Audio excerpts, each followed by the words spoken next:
So Quran is clear, وَمَا قَتَلُوا وَمَا صَلَبُوا. They killed him not, neither did they crucify him.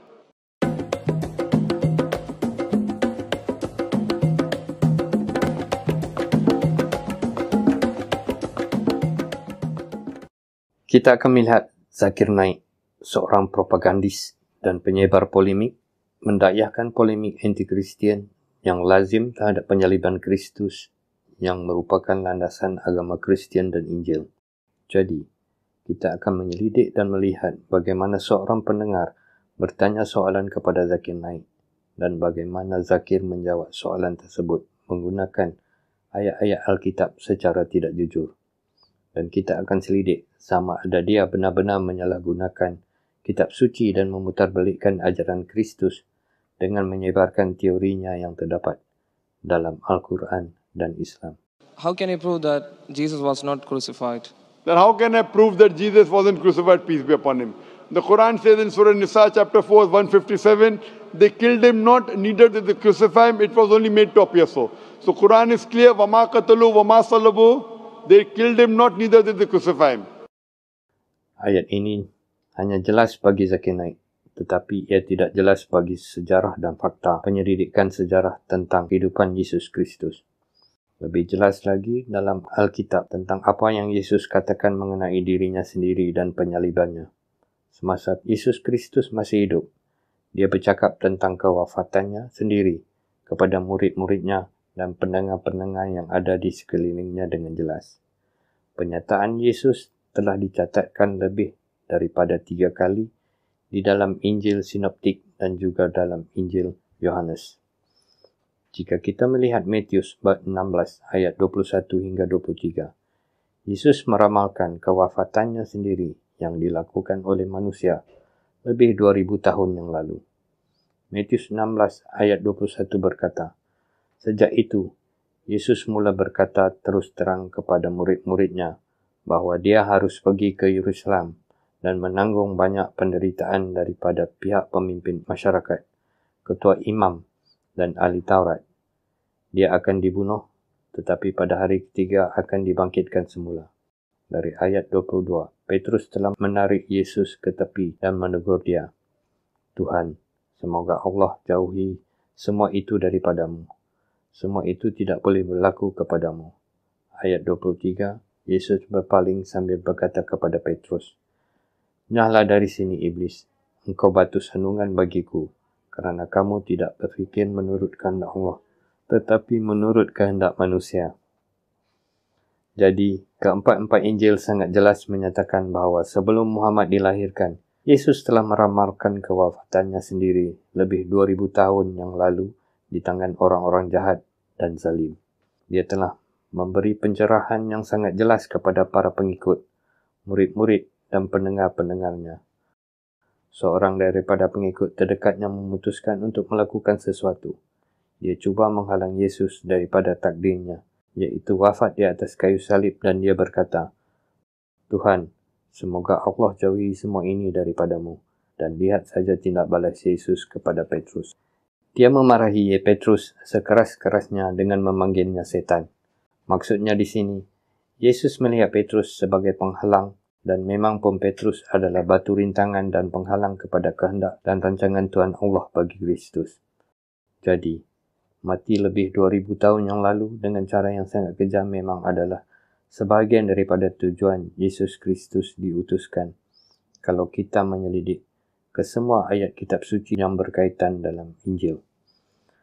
Zakir Naik sudah tentu tidak pernah menyelidik ke semua ayat Alkitab, dan dia hanya menyebarkan teori dan pendapatnya tentang Al-Quran yang sangat diragui kebenaran sejarahnya apabila ia dianggap bertentangan dengan perkataan Kristus. If you read the Bible, it's mentioned in the Bible in the Gospel of Matthew, chapter number 12, verse number 38. When people come to Jesus Christ, peace be upon him, and tell him that, "Oh Master, show us some signs." So Jesus Christ, peace be upon him, replies, "Ye evil and adulterous generation, seeketh thee after a sign? No sign shall be shown to you except the sign of Jonah. For as Jonah was 3 days and 3 nights in the belly of the fish, so shall the Son of Man be 3 days and 3 nights in the heart of the earth." When Jonah was thrown overboard, was he dead or alive? Jonah, when he was thrown overboard into the sea, when the storm comes, was Jonah dead or alive? He was alive. Alive. Alive. Very good. Nampaknya hanya baik apabila dia meluahkan pandangannya sendiri dengan mengabaikan semua teks dan kitab suci yang asli yang dia petikkan. Dia langsung tidak melihat ayat-ayat kitab suci atau teks yang berkaitan daripada kitab Yunus. Terutamanya Yunus bab 2 yang akan saya kongsikan dengan anda sekarang. Apa sebenarnya yang berlaku mengenai rekod dan mengikut pengalaman sebenar Yunus yang sangat berbeza dengan idea, rekaan dan imajinasi Zakir Naik, si penyebar polemik, cuba mendakwahkan kepada orang ramai. Jadi, marilah kita membaca Yunus bab 2 ayat 2 hingga 7. Bacaan dari ayat 2. Yunus berkata, "Aku menagih lisan Tuhan dan berseru kepadanya dalam penderitaanku, dan dia menjawabku. Dari dalam perut alam kubur aku berteriak, dan engkau mendengar suaraku." Perhatikan di sini, Yunus berkata bahawa dari jauh di alam kubur saya meminta pertolongan. Jadi Yunus sebenarnya sedang melalui pengalaman kematian, dan dia berseru kepada Tuhan dalam rohnya, dan Tuhannya telah mendengar seruannya. Ayat 3. Engkau menghumbankan aku sedalam-dalamnya di tengah lautan hingga aku dibaluti arus air dan seluruh gelombang. Seluruh gelombang dan badai ombakmu melandaiku. Inilah pengalaman Yunus di lautan ketika dia sedang lemas dan menghampiri ajalnya. Ayat 4. Jonah berkata, "Aku diusirkan dari depan matamu. Namun demikian, pandanganku tetap ke arah bait-Mu yang suci." Ayat 5. Air laut melitupi aku, mengancam nyawaku, samudera membungkusku, dan rumpai laut membelit kepalaku. Ayat 6. Tenggelamlah aku ke dasar gunung-gunung dengan tambatan, bumi mengurung aku buat selama-lamanya. Namun engkau membawaku naik dari lubang kubur, ya Tuhan Allahku. Perhatikan di sini, Yunus berkata bahawa dia telah dikurung dalam bumi selama-lamanya. Dia tidak dapat keluar. Dia sudah dikuburkan seperti orang mati di dalam bumi dan laut. Ayat 7. Ketika jiwaku sedang rimpuh dalam diriku, ingat sekarang dia cakap pasal nyawa dia rimpuh dalam dirinya. Aku teringat kepada Tuhan dan doaku sampai kepadamu, ke bait-Mu yang suci. Jadi, sila perhatikan di sini. Yunus sebenarnya menyatakan bahawa dia kehilangan nyawanya. Jika anda melihat ayat 2. Dari dalam perut alam kubur aku berteriak. Dia sudah mati dalam keadaan ini. Tubuhnya tidak dapat menyeru tetapi rohnya dapat menyeru kepada Tuhan. Dalam ayat 5 dia berkata, air laut melitupi aku, mengancam nyawaku, samudera memukuhku. Dia tidak dapat ditolong lagi. Dia sudah berada di dalam laut dan tidak dapat keluar dari kedalaman laut. Sekali lagi ayat 6 dia berkata bahawa dia tenggelam ke dalam dasar gunung-gunung dengan tambatan bumi mengurung dia buat selama-lamanya. Dia tidak dapat keluar dari kubur kerana dia sudah mati. Kemudian dia mengesahkan bahawa nyawanya rimpuh di dalam ayat 7.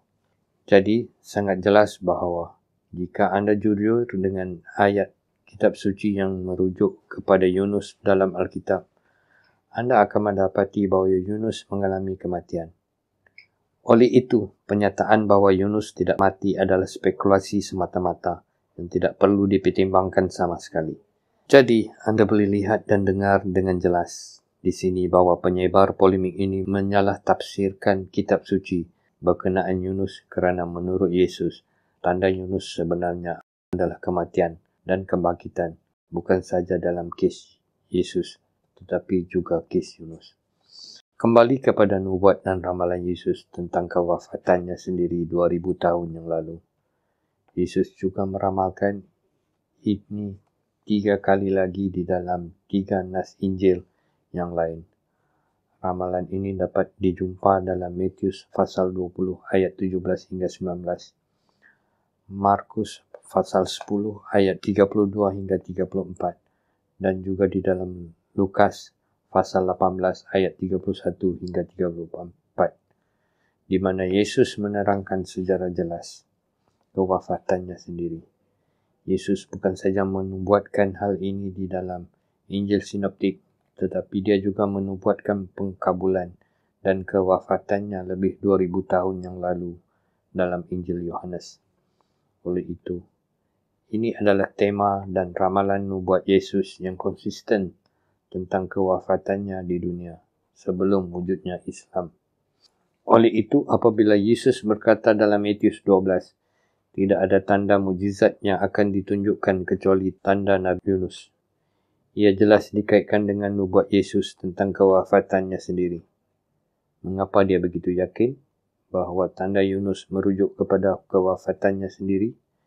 Kerana Yesus tahu bahawa penggenapan misinya bukan untuk diselamatkan oleh Tuhan dan diangkat ke syurga seperti yang diandaikan versi Islam. Tetapi kematian Yesus 2000 tahun yang lalu adalah sebahagian daripada rancangan dan tujuan Tuhan untuknya. Dalam pernyataan misi Yesus sendiri yang terdapat dalam Matius pasal 20 ayat 28, bahawa anak manusia juga datang bukan untuk dilayan, tetapi untuk melayan dan untuk menyerahkan nyawanya sebagai tebusan bagi orang ramai. Jadi, bayaran korban Yesus adalah penebusan, dan itulah yang dia telah menggenapi 2000 tahun yang lalu di atas kayu salib di luar kota Yerusalem.